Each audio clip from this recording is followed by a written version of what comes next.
নারায়ণগঞ্জের রূপগঞ্জে গাজী টায়ার কারখানায় আবারও আগুনের ঘটনা ঘটেছে। এ সময় প্রতিষ্ঠানের ভেতরে থাকা মেশিনের যন্ত্রাংশ লুট করে নিয়ে যায় দুর্বৃত্তরা। শুক্রবার বিকেল 4:30টার দিকে 40 থেকে 50 জন দুর্বৃত্ত গাজী টায়ার কারখানায় প্রবেশ করে লোহার যন্ত্রাংশ লুট করতে থাকে।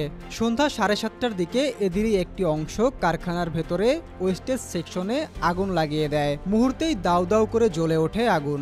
খবর পেয়ে সন্ধ্যা 48 মিনিটে কাঁচপুর ফায়ার সার্ভিসের একটি ইউনিট ঘটনাস্থলে গিয়ে 50 মিনিটের প্রচেষ্টায় আগুন নিয়ন্ত্রণে আনে। এ নিয়ে তৃতীয় দফায় কারখানাটিতে লুটপাট ও অগ্নিসংযোগের ঘটনা ঘটেছে।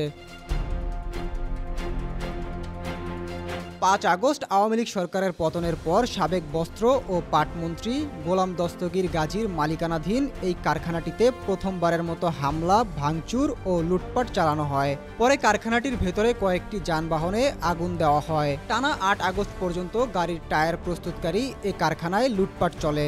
এরপর 25 আগস্ট একটি হত্যা মামলায় গোলাম দস্তগীর গাজী গ্রেপ্তার হলে ওই দিন বিকেলে কারখানাটিতে ঢুকে আবারও লুটপাট শুরু করে স্থানীয় লোকজন। পরে রাত 9টার দিকে কারখানাটির 6 তলা একটি ভবনে আগুন দেওয়া হয়। টানা 5 দিন পর ওই ভবনের আগুন পুরোপুরি নেভানো সম্ভব হয়।